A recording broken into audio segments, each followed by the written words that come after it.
Hello, everyone, and welcome back to Non Sequitur Nerds. Tonight, we're going to need you to fuel up your DeLorean and don't cross those streams because we're going back to the 80s tonight.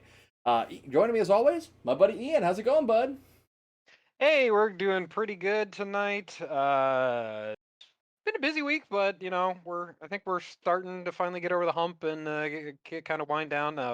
Went back to kendo for the first time Oh, last week. right on. So I am officially back to getting my ass handed to me with a stick.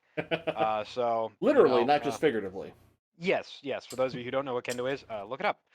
Really cool. Anyway, so yeah, trying to navigate that in my life again. But yeah, so far going good. So yes, it's 80s. Mhm. Celebrate the 80s. The old MTV, like lifestyles in the 80s or Oh, something like yep. that. I don't remember. Yeah, something, yep. But it was like celebrating the 80s. I mean, there was Robin Leach's Lifestyles of the Rich and the Famous or something like that, Robin which was also Leach! right. Robin Leach. Yeah. Anyway, so we are going to talk about the 80s tonight. Uh, we will go ahead and get through some of the formalities first, though. Thank you for joining us. Again, you can find us on your favorite podcasting platforms Google, Apple, Anchor.fm, Spotify, and several others. Yep. Also, check us out on our website at nonsequiturnerds.com, Twitter at nonsequiturnerd, and YouTube. Oh, Also, as our well, Facebook yeah, page. we have a Facebook page now, so. Yes, we have a Facebook page, which I'm pretty sure receives more traffic than the website, which Yeah, is it probably does. understandable. It does. Yep. So finally, tonight's episode is brought to you by nothing because we don't get sponsored for doing this. It's just a lot of fun. Woo! Yep. But if you want to sponsor us, I won't say no to some scratch. I mean, we're easy that way. Yeah, Especially, exactly. especially Ian. He's easy Yeah. most ways. Heyo. But no, Up no. top. Both of our hands cut off if you're watching this on YouTube. But rest assured, there was a virtual high five there. Yep. But no. So yeah, we're talking 80s. I mean, we're both kids of the 80s. I mean, we grew up in that time period, and I think like even people that aren't kids of the 80s these days, the 80s are such a kind of high point I feel for nerd culture. I mean, we had so many great properties come out of it, so many great movies. I mean, you had like Back to the Future, you had Ghostbusters, Aliens, Raiders of the Lost Ark, Empire came out. Well, that was 89. Early. I No. can I can actually look that 89. up. It was like 81 or 83. I can actually look that up real quick. 1980, so it was right at the beginning of the 80s. 1980. Yeah. Yep. Yeah. Yeah. I mean, of course, then we had so much stuff come out of the 80s. I mean, that's just the movies. We had iconic cartoons like He-Man and Masters of the Universe. I mean, all kinds of stuff. Thundercats. Thundercats. I mean, Thundercats. a lot of this is stuff that like we've kind of touched on before, but I mean, Yeah. that just kind of goes to show just how important the 80s are to, I mean, not just nerds of our age group, but just in general. Because I mean, you'll see so much of that stuff is referenced in modern media and people still understand the reference. I mean, even if they're not super familiar with the source, to quote Captain America, I got that reference. You know? Right. Yeah, I mean, well, there was also, some of the things from the 80s, like the fashion, the Oh my weird god. jumpsuits, the armlets and leg, ankle bangles, suits with giant shoulder pads that Dude, made you look like a Decepticon. the shoulder Um, pad suits. Like, I'm glad I wasn't old enough in the '80s to have worn that, but part of me wishes I kind of had one just for the sake of having one. right. Well, again, being a child, well, my parents subjected me to enough humiliation when I was a kid. So Yeah, they did. for those of you watching YouTube or know me, yes, I shave my head now, but I'm a ginger. I have red hair. Yeah, he Back when I is. was a little kid, I had bright orange hair, and my parents decided not to cut it until I was like 3. Oh So my I had gosh. long, flowing gold, red locks. Oh my god. Um, You got to send me a and picture of that. I'm sure my mother would be more than happy I'm to. gonna have to get a hold of her now.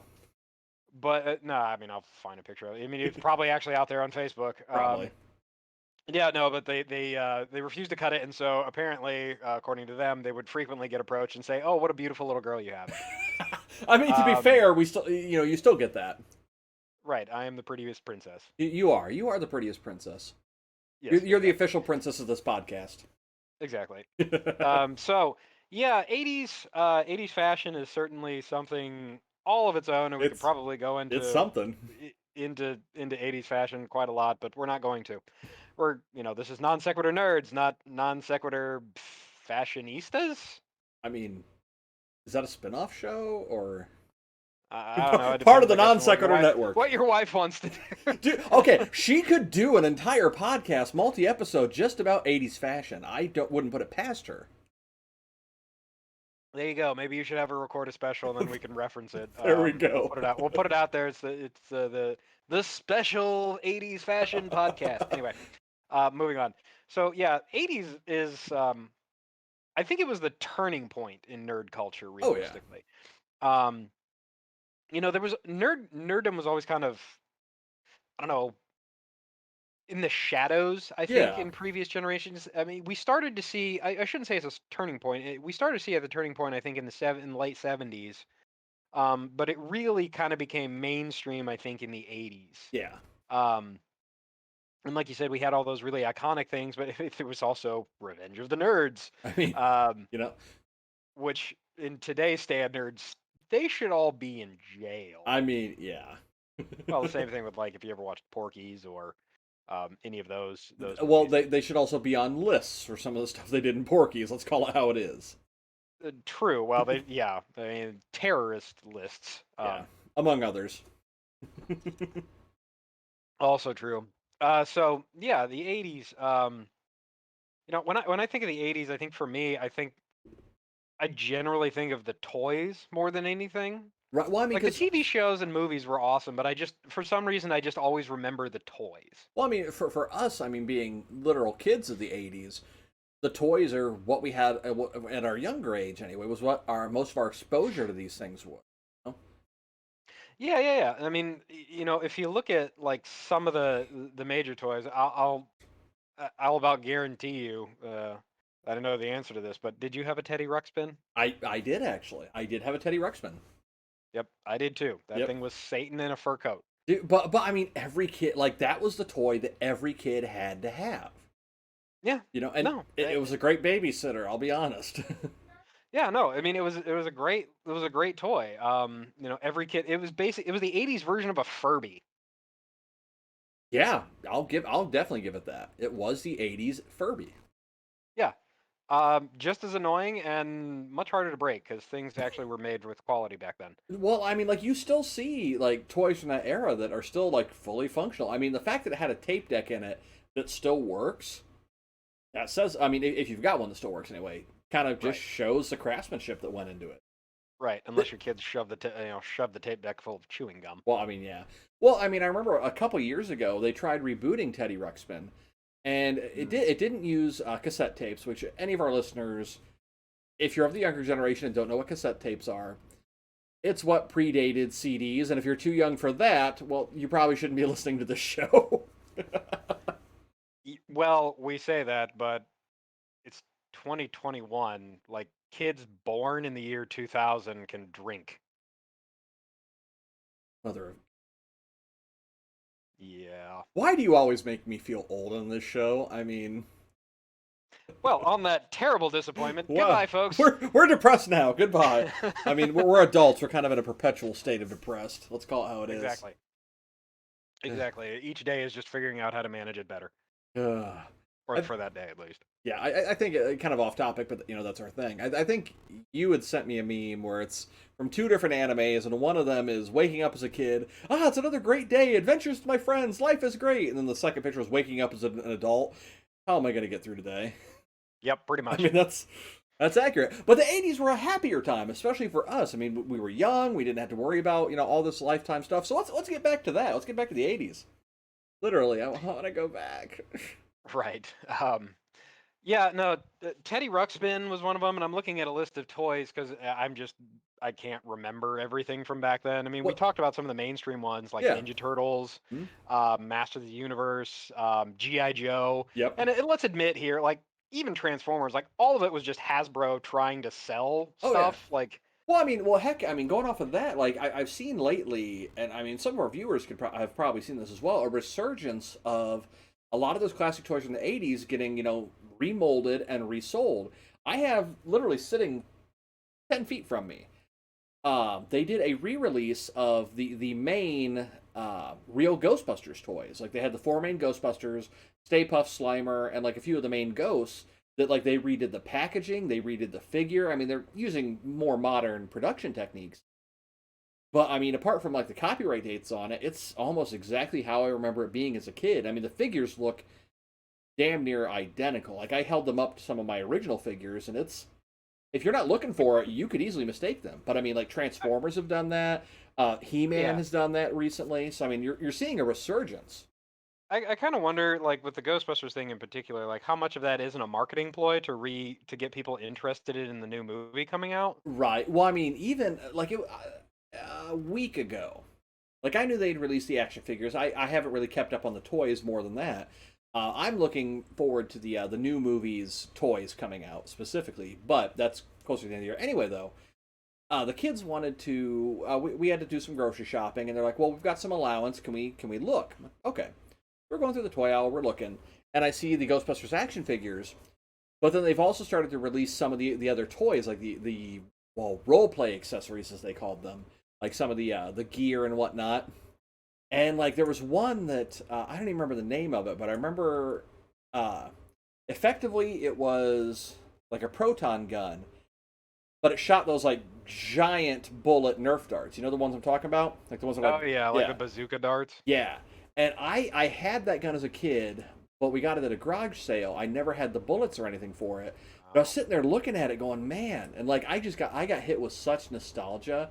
I didn't pick it up because I'm like, I'm trying to reorganize things in my game room right now. I'm like, I don't want to get one more thing that I had to find space for until everything's reorganized and I know how much space I have. But just I sat there staring at it. And I told the kids, I'm like, Daddy had the same toy when he was a kid. And my daughter's like, oh, that's awesome. And my son, of course, is like, hey, Dad, look, Roblox toys. Like, well, I can see, where priorities lie. But, I mean, I do think that part of it is probably a marketing ploy to get people, reinterested in the franchise. But a lot of it is they have to know that the majority of people that are interested in it are people that grew up watching those original films, playing with those toys, watching the cartoon. I mean, not just for Ghostbusters, but like I had mentioned Transformers and He-Man. They know where their audience is. People that are fans of those things are going to buy those things just purely on nostalgia. Yeah, that's true. Well, I mean, there's some toys from the '80s that like never really went out of style. Like Cabbage Patch Kids have been Oh around yeah, forever. they're still making Like those they've been things. through multiple generations. The Big Wheel. I mean, See, I didn't even think about the Big Wheel. Yeah. Well, I mean, the Big Wheel, and then that like kitty car, like the little red and yellow kitty car that like you see people like. The Fisher Price car. Yeah. Yeah, the Fisher Price car. Like everybody had one of those. Shit, I think I still have one out in my garage. I mean, probably. I'm not even kidding. Like I'm pretty sure that I had a family member buy one for my kid, and it's just been sitting out there now. There's other things like well, I mean, My Little Pony. Power Wheels, was that an '80s toy or was that earlier? I think it was. I mean, they've I think spanned decades at this point. Yeah. Like diecast figurines is always something. One of the things this website's showing me right now is micro machines. Right. Well, no, Power Wheels, the ones like the miniature scale cars had the big rechargeable battery that you could actually drive around. Oh yeah. I'm sorry. Yeah. Wrong thing. I think that might like an RC car. I think those might have been more '90s. What's it? I have to look this up now. Well, while Tim's doing that, again, there's things like micro machines out there, which, they featured probably most famously in 1984. Okay, well there you go, Yep. got me. Power Wheels by Fisher Micro Price. machines featured most famously, likely for those of you watching this podcast, in Home Alone, as Macaulay Culkin's character puts them on the floor, and then the bad guys slip on them. Dude, like, I had so many micro machines. Like I had like, and your mother hated you. Well, for and it. you remember those? Because like I Yes, had I do. that giant tote that I would just build an entire city and then just leave it in the middle of the floor in my room. Everybody step around things. I mean, admittedly, that was basically your room. Was I what mean, it was an exercise of how we could figure out how to parkour to a free chair, and that's why we're as dexterous as we are now. You're welcome. except for Kevin. I mean, he just Godzilla'd his way through Well, it. pretty much, and broke your futon. Yes, he did. Fun story, true story. He broke it by sitting on it. But Yes. man, yeah, micro machines. Like I still have those, and I keep saying like they're in the garage right now, and I keep saying every time I look at them, like I need to give these to my son. I need to give these to my son after he cleans his room, after he reorganizes. And every time he does, I forget they're out in the garage. Every time. Yeah, like I definitely had toys from back when I was growing up that I still have that I've gifted over to my kids, like my Yep. old Star Wars toys they love Yep. to play with and things like that. You know, you can't really say Legos because like Legos have been around for years at this point, Yeah, but the wave you well know, predate the there were '80s. yeah, I mean there were some sets that, like from the 80s that Yeah. I can't remember any right now, but there were definitely some iconic sets from the 80s. Which again, I think they're starting to bring them back as like Lego creator models or something like I that. think Like, so. I think so. Yeah. yeah, they're starting to rerun some of those. Which again, non sequitur here. Um, there's apparently a Lego Ideas, which is basically like people submit, ideas or actual like designs for Lego sets. Yeah. Yeah. They have I've been seeing Hyrule Castle from Legend of Really? Zelda Well, is actually in the running to be turned into an actual Lego set, I can see which that. shows promise because Nintendo already has a deal with Yep. I Lego was just gonna with say their that. Mario sets, Mhm. which your son has some, Yep. right? He has quite a few of them. He actually has a couple he hasn't put together yet, just because he's like, I don't know where to put all these at this point. Like we had to actually reorganize one of his storage shelves just to put all of his Mario Lego stuff in the bottom. And like the Mario Legos are one of those sets where while you can combine different sets and things like that, it's one of those things where it's better if you build it as the instructions state. So, which I mean, Mario. That brings up another thing of the '80s. I mean, we had the original Nintendo in the '80s.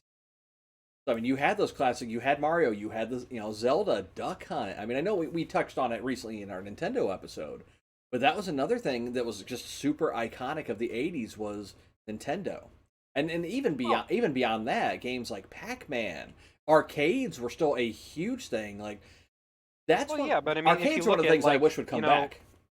you look at like when the Famicom and the Nintendo Entertainment System first came out, it was probably in 83, 84. Right around there, yeah, it was Um, early '80s. type area, but I mean there were arcades obviously, before that, Oh yeah. they weren't the first video games, but that was going to be one of the things I touched on. I mean, you've got Pac-Man, Donkey Kong, Tetris, Frogger, Galaga, Centipede, Cubert, Dig Dug, Oh, Defender, Cubert. Pole Position, um, which I think is a club downtown now. So, Um, I don't think it has anything to do with video games, Ian. never mind. Contra, Burger Time, Pitfall, Oh, Burger uh, Time. Man, I haven't thought of that one in the day. Zaxxon, Missile Command, Oh man. Space Invaders. Well, Yep. Space Invaders, kind not really. That came out in '78. I was gonna say I was a Um, little before the '80s. okay, here's probably an obscure one that people may not get. Okay. Dragon's Lair. Oh yeah. Animation by Don Bluth, right? Yes. This, Yep. however, might have been the original. No, nope. This is the Don Bluth Dragon's Lair, because there actually wasn't another version of Dragon's Lair I think before that. Really? That was more of like a standard side scroller. But yeah, Dragon's Lair, which was like one of the first choose your own adventure And games, it was good. It was and it really was good. hard. Yeah. Like, Oh my. arcades had to have been raking in the money out of that one Like because it if was you think so hard. if you think like Dark Souls or Bloodborne or any of those kind of games are brutal today, go back and play Dragon's Lair. If you want a brutal game from back in the day, play the original Ninja Gaiden. Oh my god. I don't think I ever beat the first level. That was that was a freaking Gauntlet game right there. Well, I mean, wait, Or Gauntlet was that an '80s game too? I think it was actually the original Gauntlet anyway, because it was on an arcade machine. Yep. Actually, if you want to truly like nightmare fuel inducing game that just like makes you want to rage, do the underwater level from the Ninja Turtles game. We talk about the Ninja Turtles game that you can't actually beat because of a programming error. Yes, that one. Oh man, yeah. That well, see, that was that kind of goes to show how technology has changed from the '80s to today. In the '80s, if your game was broken, you couldn't just release a patch for it. You had to re-release the entire game. You didn't have the internet to tell people about it. You had to hope that if you put out something in a magazine or a newspaper or at a retailer, that people actually would know about it. Nintendo Power. Exactly. But if you didn't have those resources, you just put the game out and hope people somehow hear about it. Today, it's like, oh, hey, they said on their Twitter, their Facebook, their LinkedIn, their Instagram, their whatever, their Grinder page. I'm sure that there's some marketing company that uses Grinder as a marketing tool instead of a dating app. But yeah, I think they're called It's a Trap. it's a Star Wars fan page. Yes, if you don't get that, if you don't get that, go check it out. But anyway, I mean, you've got all these utilities now to let people know, hey, we're releasing this patch. Back then you didn't have that. So like the Turtles game, you couldn't beat it because of a game bug. You had a broken game. Yeah, well, I mean, if you actually look at like the original Pac-Man as well, if I remember correctly, it actually doesn't have an end. It just runs out of it. If you play it long, if you can continuously play it long enough without like dying and having to restart, the machine just runs out of memory. I think it's when you hit level 256. I think it's which would make sense because that is a standard computer like memory size. Is 256. So I think it is that level. I mean, they actually a couple years ago put out a game called Pac-Man 256, where I don't even remember, but it was kind of an homage to the fact that if you hit that level originally, the game would just start doing really weird stuff. Yeah, and if you also like look at some of the other stuff in like arcades, you had like the racing games with like the immersive, not necessarily immersive, but it had a steering wheel, which was so cool. Well, heck, today as an example, I had to run some errands and the kids needed to use the restroom, so we stopped at one of the bigger gas stations up here, and next to the bathroom they had. Do you remember Cruisin' USA? Of course, I remember Cruising USA. Do you have any idea how many hundreds of hours Danny and I wasted in that game? They had, it's a newer one. I hadn't seen it before, called Cruisin' Burst or something like that. And I'm like, okay. And like you could tell it was newer because it had actually pretty good graphics on it. But the kids are like, well, hey, can we play that? And I'm like, oh, the old cruising games. Yeah, go ahead. So I gave them each $1, let them play around on it. But I was tempted to play around on it too, but I'm like, no, I have to be the adult.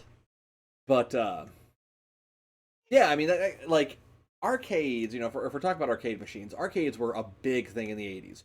That's if you lived in a bigger city or were lucky enough to have one at all near you, that's where you went and hung out. That's where the teenagers hung out. That's where the adults that lived in their parents' basements hung out. I mean, that's just I'm generalized. That's where people hung out, was at the arcades. They had some allowance or whatever extra money saved up. They'd get their quarters, get their tokens, whatever it ran off of, and they'd just spend an afternoon there. And you don't have that anymore. Yeah, no. Well, I mean, you have internet cafes. Yeah, it's not the same though, because you're going like an internet cafe.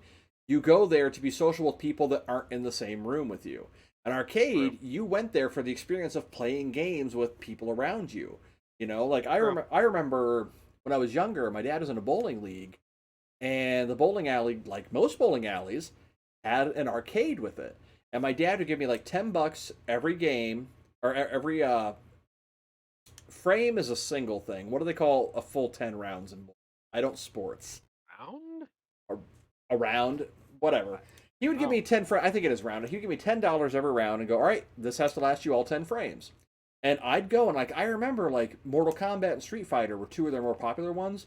And you'd have the classic, like somebody would come up, put 50 cents in the machine and say, all right, I've got winner.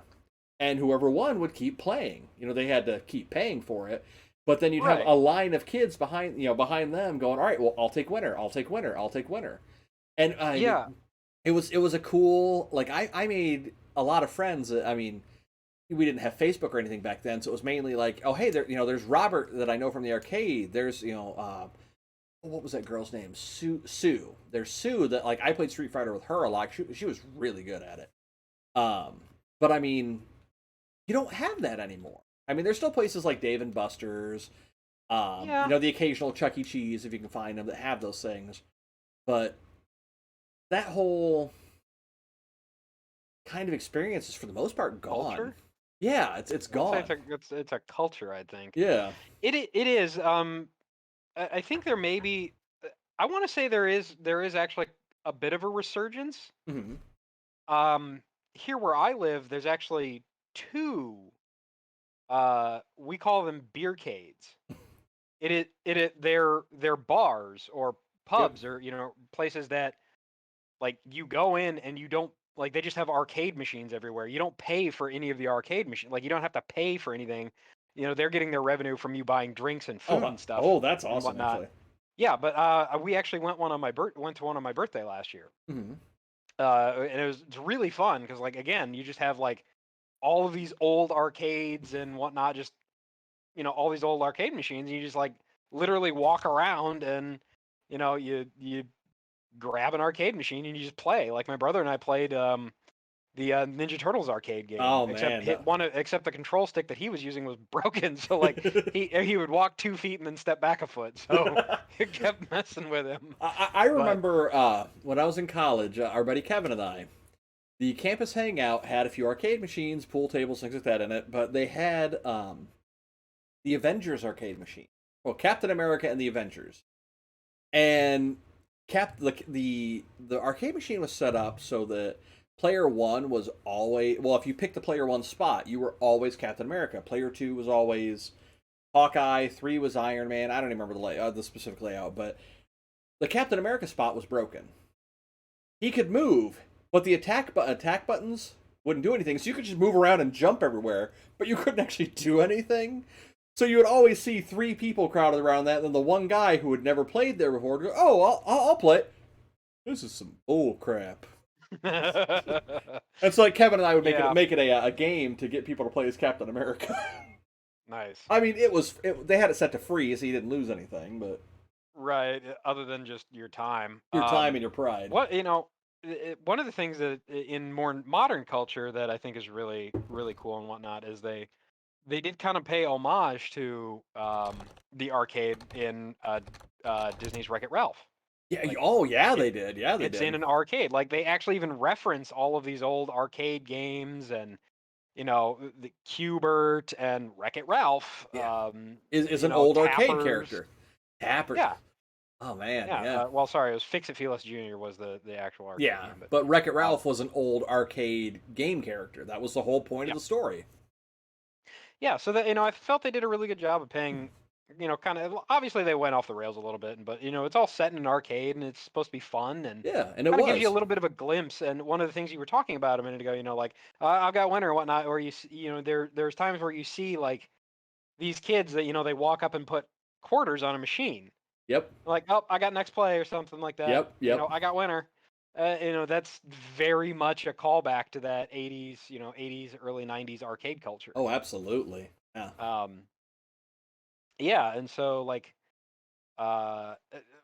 during the wintertime, I think I could go to Costco and they'd be selling like an arcade machine. Yeah, well, yeah, like you see those things at Walmart. I mean, GameStop carries them. I mean, you can order them off of Amazon. Like I've debated on picking up. There was one I saw that had, I know it had Street Fighter on it, but then it had a couple other games similar to that, and I'm like, man, I could see myself buying that. It was like $200, but then I'm like, where am I gonna put it? Because while they're not full scale arcade cabinets, they're not a small thing you can put on your desk. They're a Right. I think they're considered a sit down arcade machine because they're lower. But you can get a riser that takes them up to standard height. But they're not a small thing. But it's cool that you're seeing that again, and apparently they sell well enough that they keep coming out with new ones. Yeah. Yeah, no, I would agree. So, we kind of talked about video games, we talked about toys, and we really only kind of scratched the surface of toys. Like there's Yeah. a bunch of toys, but I'm thinking also of like TV shows from the 80s. Like we had talked a little bit about this, but I'd forgotten about it. Dragon Ball. I was just yeah in '89. 80. Well, Yeah. it was when Z came. The first episode of Z was in '89. Right, but the original Dragon Ball was like smack in the middle of the 80s. Yep. You know, there's other shows like Cheers and MacGyver. I mean, you remember MacGyver? My Dude, grandmother loved yes. watching MacGyver. Man, Knight Rider. that's a The show I Hoff. haven't. MacGyver's. I haven't thought of that in a long time. Man. Yep. You know, Married with Children was on. It started in '87. See, I thought that was a Uh, '90s show. no, Married with Children aired for 10 years, from 1987 to 1997. See, I remember like that very much was not a kids show, but I remember watching that as a kid. I mean, I think I a lot of remember it was it being reruns. on late at night after like the news was on. Right. You would have the love and marriage, Oh yeah. then marriage, you know, come on and whatnot. So, um, you know, I'm looking at these other shows. The A Team, that was an '80s Oh show. man, yeah, A-Team. You fool! Look at that fool! You fool! I mean, that was like, did Mr. T do anything noteworthy before A-Team, or was that kind of his big thing? I think he was a wrestler.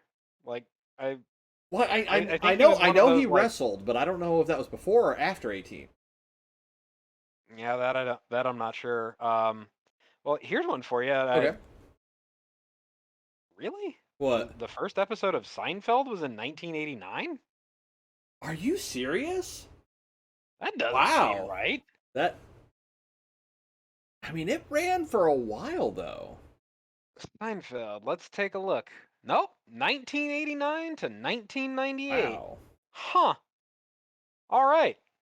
Well, Oh. today, I was today years old when I learned that Seinfeld is technically an 80s show. Wow. Well, I mean, you know, I was kind of looking it up. You talked about, you know, Dragon Ball and Dragon Ball Z there. We had a lot of other, like, really big anime come out in the 80s. Like, one of my personal favorites, just because it was the first anime that I ever watched, Urusei Yatsura, was a series of the 80s. The original Vampire Hunter D was the 80s. Wicked City, which is not a kid-appropriate anime, was also of the 80s. Neither is, you know, Vampire Hunter D. Well, yeah, I mean, a lot of the stuff in the 80s wasn't kid-appropriate. Right. I'll give it. What was that one like? Metal City, was it? I think that Metal City. City's another one of those. Detroit. Not ringing a bell. Metropolis? No. I was gonna Well, I mean, I think that was later, but well, I mean, I'll give an honorable mention. It's technically a '90s anime, but Akira, Oh, because it was very '80s inspired, and it came out right after the '80s, but it was technically a '90s anime. But it gets an honorable. It gets a participation trophy. right. But I mean, Here's one for you. Oh. I'll guarantee that you or a family member watched it. Unsolved Mysteries oh yeah, well, I mean, heck, with Robert Stack scaring the piss out of you. dude, like, yeah, like I know the whole point was to let people know. I mean, it was an entertainment show, but it was, you know, if you have any information, call this number. But that guy, he was scary. Like, it was his stare. Yeah. He was like the epitome of straight man. Yeah, I mean, there is no alternate reality where he is not the good cop. Yeah, like even I mean- when he was in the comedy movie Airplane, Oh man, I forgot that he in was that. he was still the straight character, which I saw a special feature on the making of Airplane, and apparently like he hated doing that movie because Oh, I bet. he hated doing that movie because he thought like he just didn't understand the humor. Because he was he was a serious actor, so he's just like, this is stupid. Which also fun trivia for you. Airplane was Leslie Nielsen's first comedic role. He did stuff other than comedy. Yeah, he was actually a very serious movie and TV actor, like drama, Really? TV drama actor before that. And Airplane was his first comedy role, and then which basically launched his career into comedy. See, I only know Leslie Nielsen from his comedies. That's I learned a thing today. You were today years old. Oh yeah, and like I'm looking through more '80s anime. I would be remiss if I did not mention Mobile Suit Zeta Gundam as being a thing of the 80s. Oh man, there. Well, might not have been because this same list as his best 80s anime also has Akira on it, which, according to my other sources, was in 1990.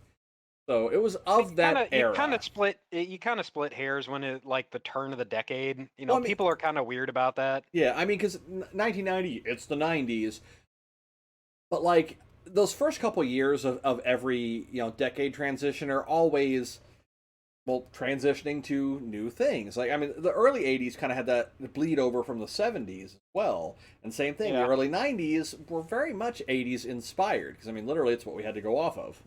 Right. Well, I mean, then there, you have some of the cartoons from back then, the Smurfs, which was Oh, man. 1981. Yeah. Inspector Gadget with, Don Adams and Frank Welker. And So, you want to talk about a dude who's been around forever is Frank Welker. yeah, well, I mean, that guy, I mean, he has done a lot. A lot. I mean, he's had steady work for a long time now. He has been the voice of Fred Jones in literally every incarnation of Scooby-Doo, and also did the vocals for Scooby-Doo.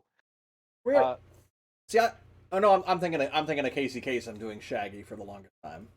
Yeah, no, Casey Kasem did Shaggy for the longest time, and then I think he wound up with throat cancer and couldn't do it anymore. Which is a shame because I mean, he was known for his voice. That was his thing. He was a radio host. He did voice work. Casey Kasem. Join us for American Top 40. Yeah, he was. It was such like kids today have no idea who this guy is, but like he was such an iconic voice. Like even just his speaking voice. Mm-hmm. You heard him on the radio, even if you didn't hear his name. Like, oh, Casey Kasem's on. Yeah, exactly. I mean, heck, he cameoed as himself doing a radio broadcast in Ghostbusters. I mean, that shows you that how easily recognized they knew that they could put him in, and everybody watching the movie would know who he was. Yeah, no, exactly. What other 80s anime you got? I actually closed that list because the list I found like it was showing some stuff that I knew for a fact wasn't in the 80s. So I'm like, I probably won't read too much more off of this. All right, so we've also got, if we stick to like cartoons, we've got He-Man, the Master of the Universe, a classic with Alan Oppenheimer. He-Man. Yeah, you bumbling boobs. Right. I'm not gonna mention this one. We'll move on from that. Let's see. Now I got to know what it was. The Cosby Show. Oh, okay. Moving on. Yep. Remington Steele. That's one of those names that I know nothing about that show, but just the name of it tells me everything I need to know about the lead character. The lead character was Pierce Brosnan. See, I knew that much at least, but beyond that, I have no idea what Remington Steele is. Yep. Thundercats, which again we talked about earlier. Oh yeah. The original show was really campy. like most shows back then, like it was campy. Yep. I really, really liked the new like American animeized version that they released several years ago on Cartoon Network. Huh? Not Thundercats Roar. We want to not Thundercats Roar. Specifically state that. Yes, the like American anime version of Thundercats that they did on Cartoon Network several years ago. Was a really good retelling. Great writing, great animation. Well, I mean, they actually give you a lot more of the backstory of everything too, which I mean, like they had a story. Yeah. So good. Which didn't involve a samaflange. What the fuck's a samaflange? Again, we're gonna bring up. Go watch Blundercats on YouTube. Blundercats. It's actual outtakes. Really great, classic internet meme. Right. Garfield and Friends. That was the 80s. 1988. Okay, that's another one of those late 80s. See, I remember watching that when I was old enough to be in school. So it would have been, my camera is going goofy here. That would have been out of the 80s, but I remember watching that. Well, if it came, you said 89? 88. 88? Yeah, okay, it was if it wasn't new episodes, it was at least like reruns of. That would I'm not sure sense. how long it ran for, but yeah. Garfield and Friends, Teenage Mutant Ninja Turtles. Yep. Premiered in 1987. That ate up a lot of my childhood. Oh God, I had like every toy that you could imagine from Ninja Turtle. Do you Blimp. remember the turtles that had it looked like samurai armor, but it looked like super high tech? You remember that toy? Yes. They're re-releasing those. If we're gonna go back to Nice. yeah. Well, I saw, and I don't know if it's an official product. I don't know if it's like a third party company, but they're effectively Ninja Turtles meet Gundam. And I don't just mean like Gundam using it as a generic mech term. I mean Michelangelo's looks like Heavy Arms from Gundam Wing, Nice. and I want to know where I can buy them because they would look great on my Gundam shelf over there, which I finally put together, by the way. Nice. So I kind of dovetailed into something else, but it just reminded me like the '80s cartoon theme songs. Oh, iconic. Iconic. DuckTales. Yep. Life is like a hurricane. Yep. Disney, don't sue. Inspector Gadget. Dude, my kids obviously are way too young to have seen it originally. They know the Inspector Gadget song. I don't know how. But my daughter was randomly singing it like 2 weeks ago. I don't. All right. Well, I mean, a thing about Inspector Gadget. Kind of a quick aside here. I was watching a video on YouTube the other day where it was like cartoon crossovers you never expected, and I'm pretty sure this was in the '90s, but the Super Mario Brothers Super Show. Yep. Well, actually, no. That premiered in the '80s. Okay, good. Then we're still on topic. Yep. They had their live segments of Mario and Luigi like in their shop and whatnot. And there was an episode where Inspector Gadget actually came to them because he heard they can fix anything, and it was all live action. And they actually had the inspector show up to get fixed for the Mario Brothers, and like the whole thing, like it was super weird. But they were both produced by Deke Entertainment. I'm sure you remember them being a kid of the '80s. Deke. Yep. They produced a lot of stuff back. But yeah, Inspector Gadget. Yeah, the Super Mario Brothers Super Show was, Lou Ferrigno, or not, I'm sorry, not Lou Ferrigno, Lou Albano. Different Lou. Both Lou Ferrigno as Mario. Just super Right. jacked Mario. No, Lou Albano, Captain Lou Albano. Captain Lou Albano. Captain Lou Albano, who was a famous wrestler, Yep. then turned Mario. Yeah. Well, I mean, there is, if you can find it, there is allegedly an episode where something slipped past the censors, and it's one of those things of, if you're listening for it, you can hear it, but I don't know if it's actually what said it, where Mario and Luigi are talking about something, and Mario looks at him and says, well, hey, F you, Luigi. And, like, if you listen to it, it sounds like he's saying that. It's from an episode that aired, and it's on the DVDs and whatnot. But I'm like, I don't know if it would have gotten past it, because the audio is really muffled at that point. But, yeah, anyway. A fun thing, you might hear Mario actually swear at Luigi. Right. I'm gonna break your face. Right. Yeah, but what's funny though is that like Lou Albano had like all of his wrestling friends on there too. Well, yeah, I mean, like Sergeant Slaughter. Yep, Sergeant Slaughter was on. I remember that one. Yeah, because he had the like special like steam cabinet. Yep. You know, he talks about he double parked his tank on top of a Chevy. Yeah. Man. So well, I mean, like even if we're gonna talk that, I mean, the '80s was also such an iconic time for wrestling. I mean, you had a lot of, I mean, and yes, some of them were active in the '70s as well, but like. I remember as a kid, watching Hulk Hogan, watching Macho Man, watching, Jake the Snake, all those guys that were just, I mean, so iconic. I mean, a lot of them sadly aren't with us anymore. But like I remember growing up watching those wrestlers, and then, in the '90s then, I kind of got back into it again, but like there were so many iconic wrestlers from the '80s too. yeah, I think you said Macho Man and pretty much everybody in like Hulk Hogan's circle. Yeah, I mean they were all right. Then you had I mean Undertaker, heck, Undertaker. He's still around. Well, I was actually watching. I don't even remember what channel it was on. I was over at my mom's picking something up, and she had. It was just randomly on the TV where, effectively, they have these people that curate the WWE museum, they go to wrestlers and say, "Hey, can we take a look at some of like your old ring gear, any old memorabilia you have, and put it in the museum, the Hall of Fame, whatever, wherever they're gonna put it." And it was actually Undertaker, and like the dude is still just jacked as all crap. And he's a big guy to begin with, but like not like let's call it how it is. Everybody knows wrestling is scripted. But that being said, the wrestlers do get hurt frequently. Their entire job is to know how to take a hit without getting hurt as much. But Who was that dude that like wore the Hannibal Lecter mask? And I can't remember his stage name. Mick Foley, who was Mankind, Dude Love, Cactus Jack himself.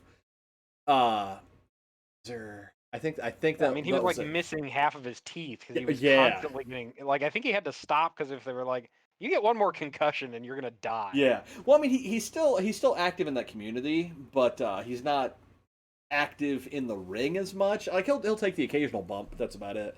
But anyway, going back to the Undertaker thing, they found in a storage unit he had a bunch of his old like early career ring gear. And it was so cool because like they would show clips of like the first time he wore it, and I'm like, man, I remember seeing that as a kid, Wrestling's a cool thing.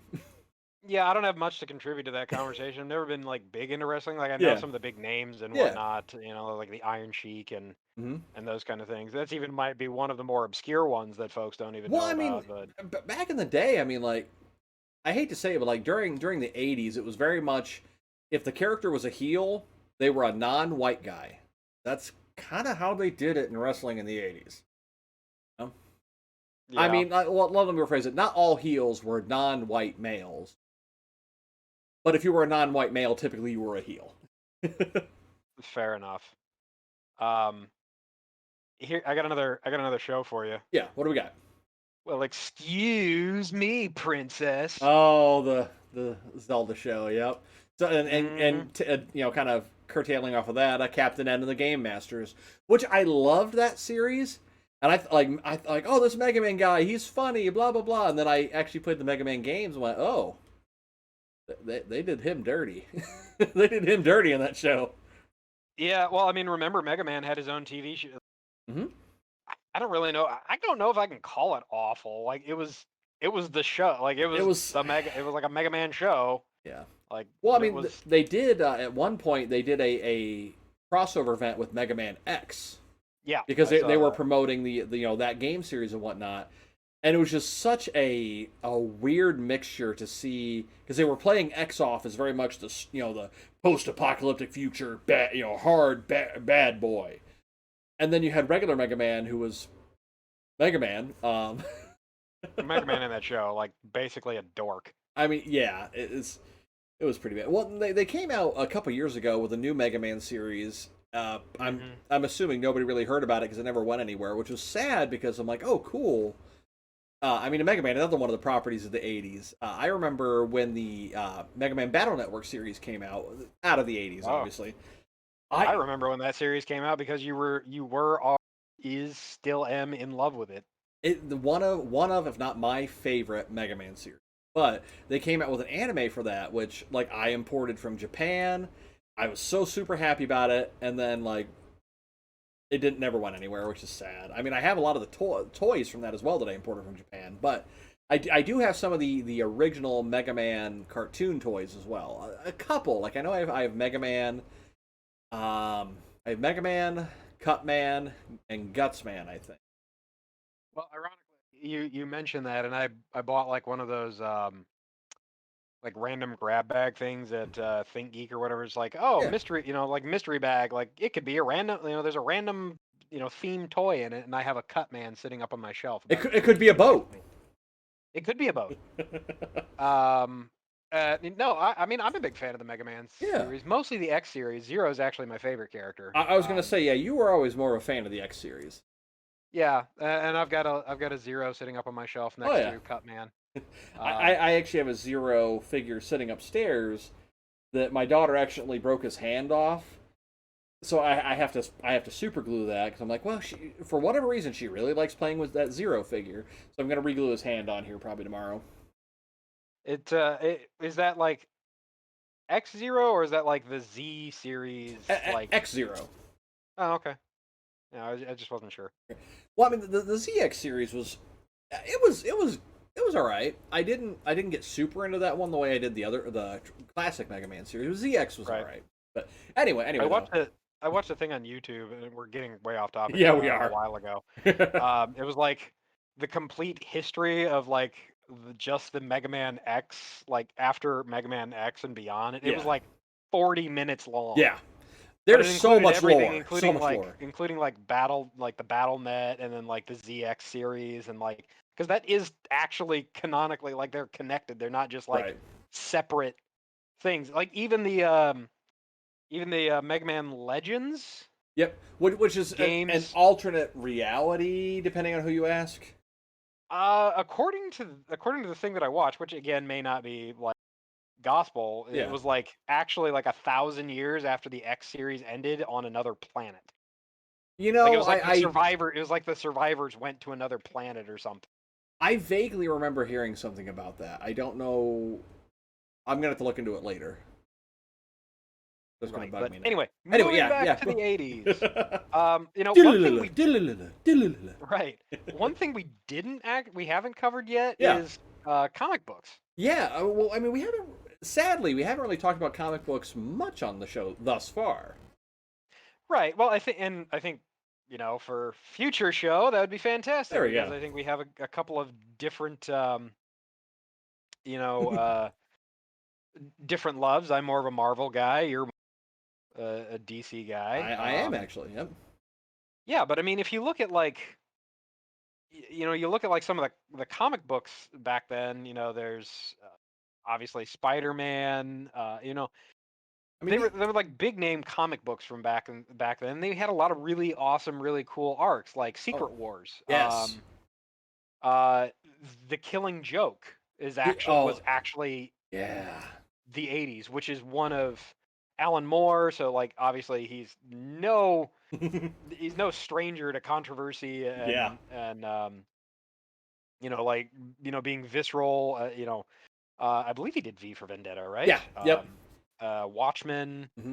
Oh, Um, Watchmen. I mean, that was one that when that came out, if I remember correctly, when that came out, it was, I think DC published it, but those characters at the time were not canon to the larger DC universe. I mean, now that they've rolled it in, that Watchmen and the mainline DC universe are all part of the same thing now. I mean, they did a thing last year or the year before where Dr. Manhattan was like the main bad guy for the DC universe. He was the one that if I remember right, he was the one that orchestrated the whole New 52 reboot. Which yeah. I mean that just kind of shows how powerful of a character he is. Where he went, I don't like this reality. It's different. Right. Yeah, I mean there's other like non-mainstream ones like Ronin, Oh, yep. the Rocketeer. See, Uh, well, if you remember that I one. keep, yeah, I know Rocketeer. I for some reason in my mind, I keep thinking Rocketeer was something from the 50s, but I think it's just the aesthetic they went with is very like 50s Oh yeah, inspired. yeah. No, absolutely. Apparently there was a Revenge of the Living Dead comic book. I could Interesting. see that. Yeah. Yeah. I mean, you could also count like some of the more mainstream things, like obviously like Garfield. Um, that I think technically counts. He hates Mondays. I mean, he's good in my book. Right. So I mean, there's a bunch of like really cool comic books that came out in that era that like we don't think about, but Right. I think it was another good turning point for comics. Like And they then the really 90s started. hit. Yeah, right, and then the 90s hit, and I think the comic bubble kind of, well, I shouldn't say that because they started off pretty strong with shows like Spider-Man and X-Men. They even had Iron Man TV Yeah. show. They had a Hulk TV cartoon. Fantastic Uh, Four. yeah, I Fantastic mean, Four. mainly, I mean, apart from like Batman and Superman from DC, it was dominated by Marvel for the most part as far as their TV shows went. Yeah. Then of course there was Batman the animated series, Yep. which was a crowning achievement, which also Oh led into yes. things like the Superman, Hmm? led into the arguably Batman the animated series. Had that flopped, we wouldn't have gotten really anything that we had now as far as the DC universe Yeah. goes, because that tied into Superman, it tied into then Justice League Yep. and Justice League all of those, Unlimited. right, Teen and all of Titans. I mean, yeah. those, Yep. all of those shows as well. Oh, So, absolutely.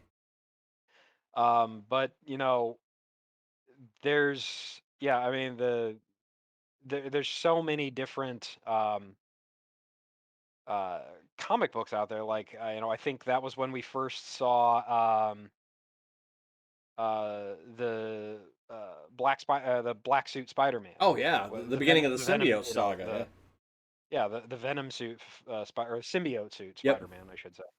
Um, the geez, I forgot about this one. How could I forget about this one?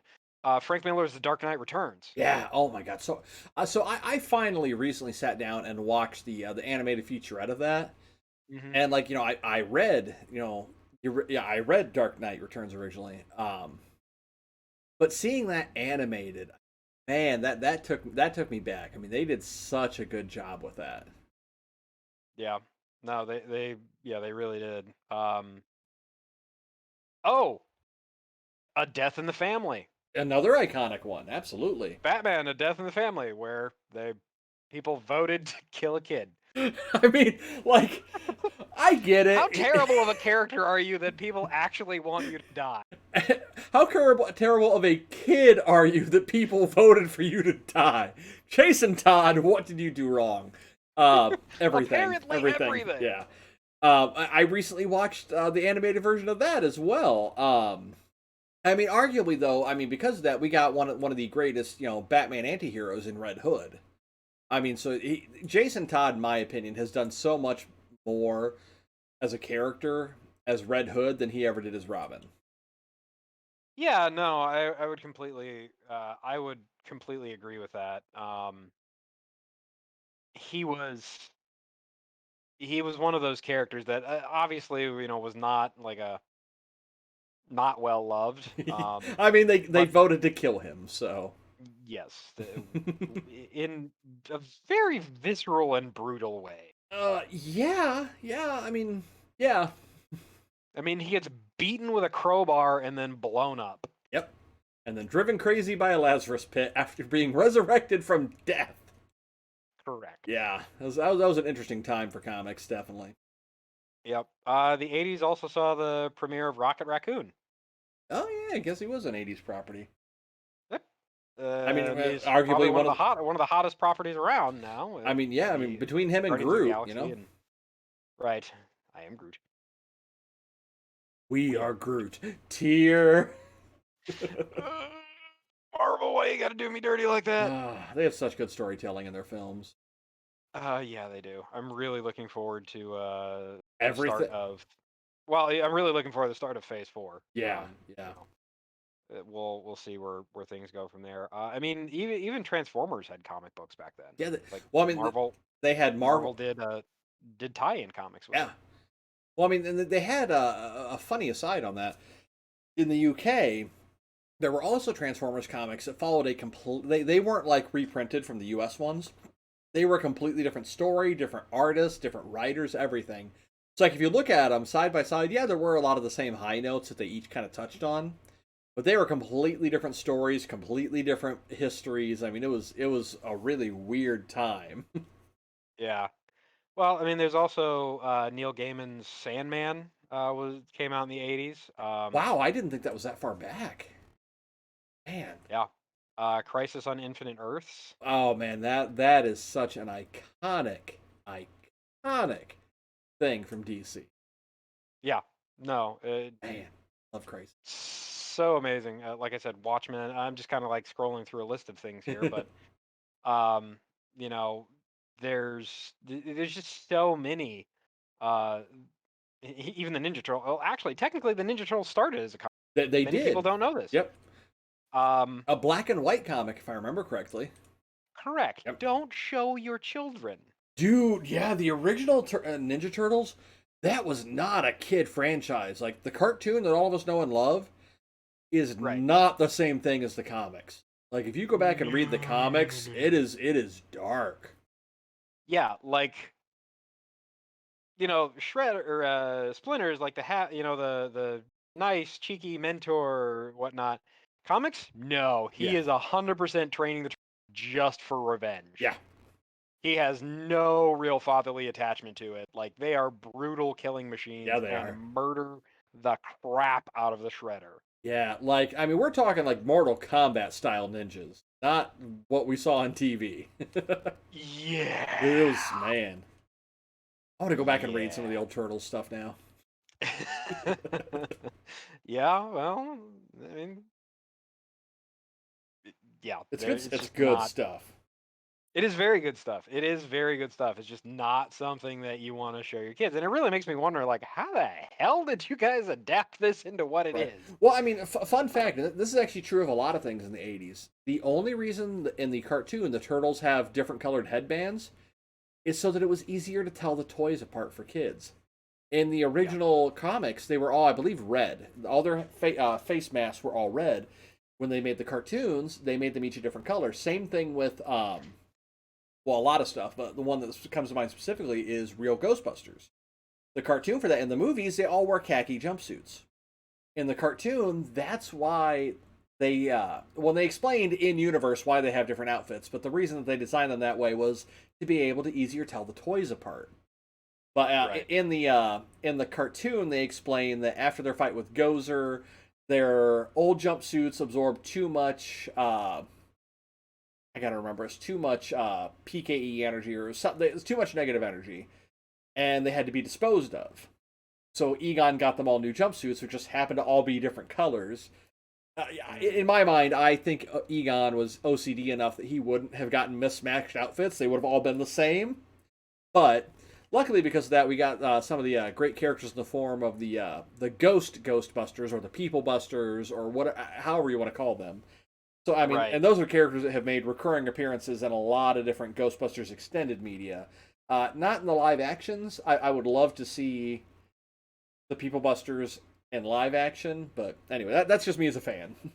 Right. Well, there is one other thing that we're talking about, like some of those kind of dovetailing into the old like '80s cartoon tropes and whatnot. Yeah, Um, the you know the use of like laser weapons yeah, because you everybody had lasers back yep, then because you weren't. It was part of like like the censorship board. You couldn't show guns. yeah. Like you couldn't Well, show like ballistic weapon, like one and ballistic kind guns. of even piggybacking off of that, it was not only the censors.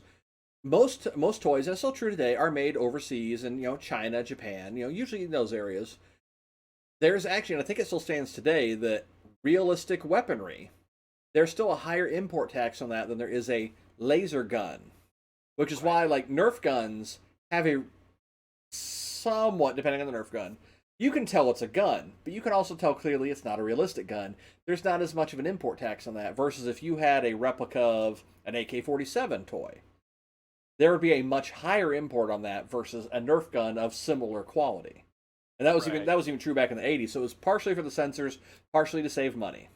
Which fun fact about Right. toys? 'Cause I know we talked about the X-Men earlier.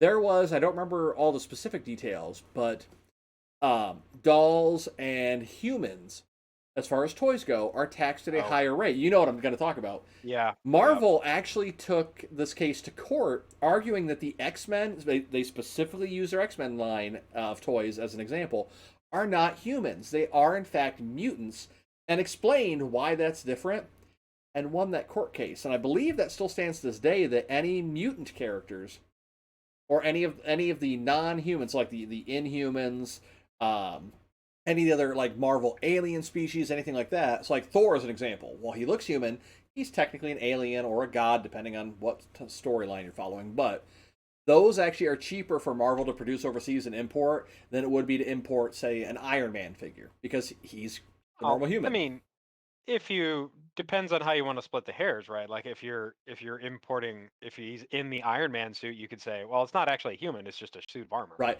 I think, and I'd have to look up the legality of it. I think if they imported just the suit, they could get around that because it's a replica of a robot or some kind of mechanical device. It's a replica of a tool, if you will.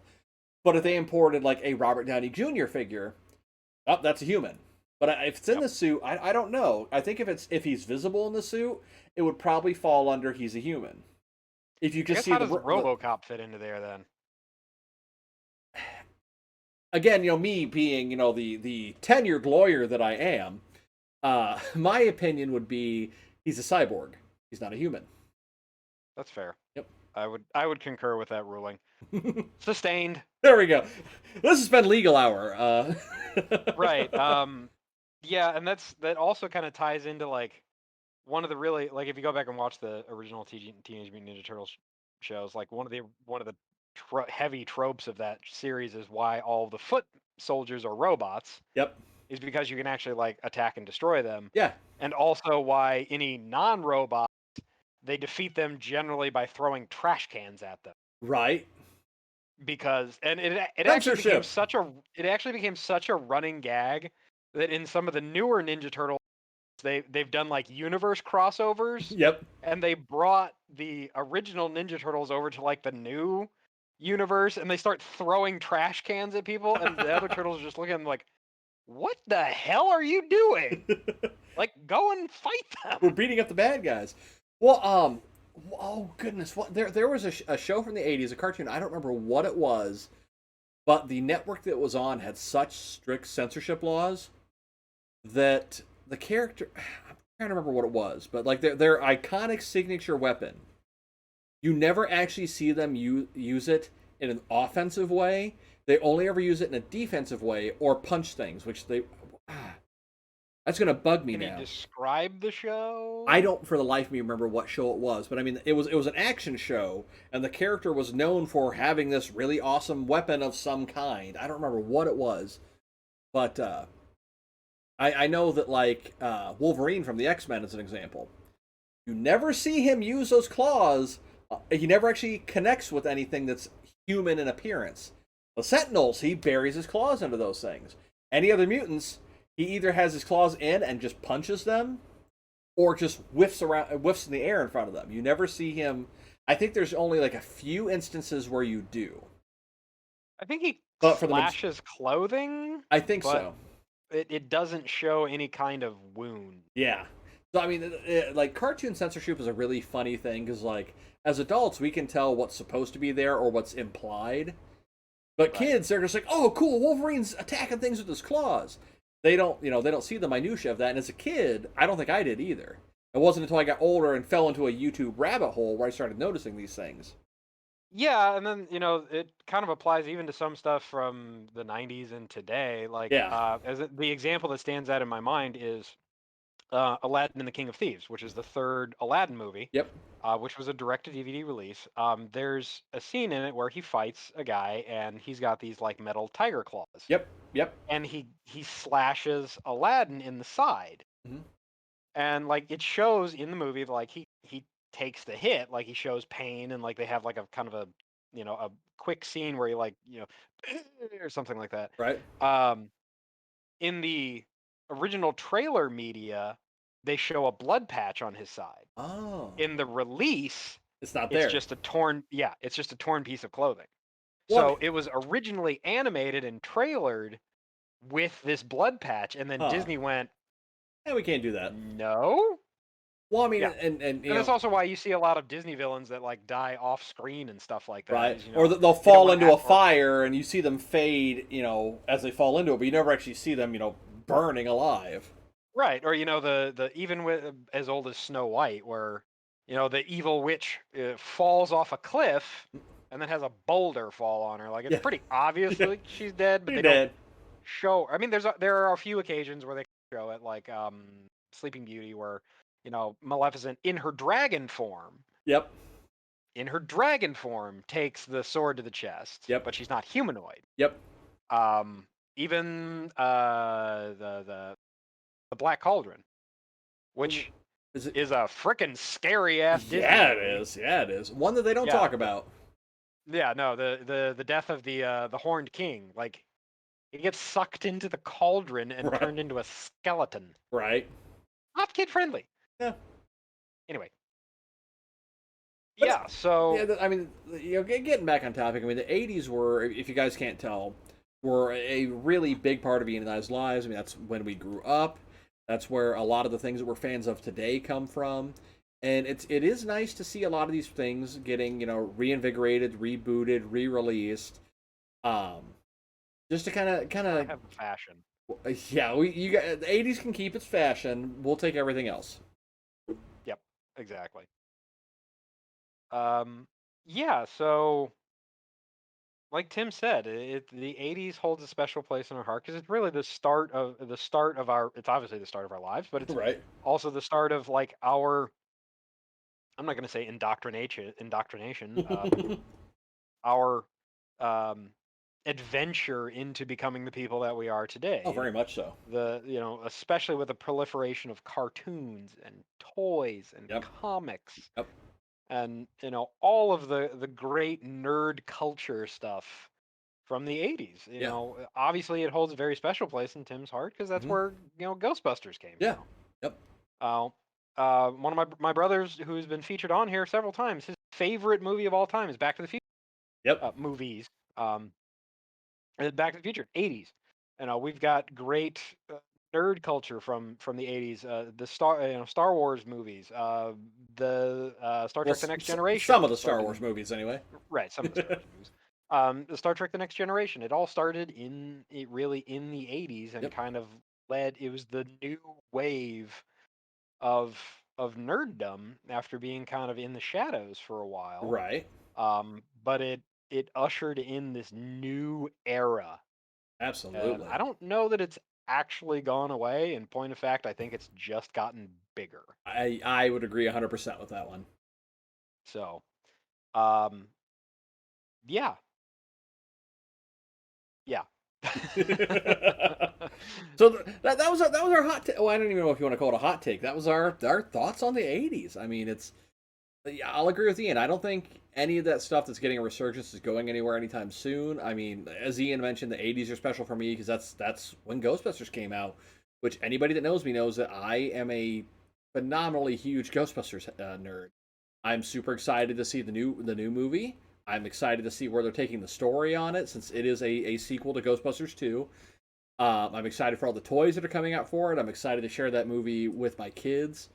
I mean, it's a good time to be a nerd, especially in my opinion, if you're a fan of the stuff of anything nerdy from the '80s I mean, I think it's a good time to be a nerd. in general. Yeah, I mean, definitely for like an '80s nerd. Oh yeah, It is a great time because like all of that stuff that you grew up with is still kind of around and it's making a right. resurgence Well, I and mean, heck, things like they're that. making a new He-Man movie. Right. Which I I mean, mean, do even you remember the even original He-Man movie? uh,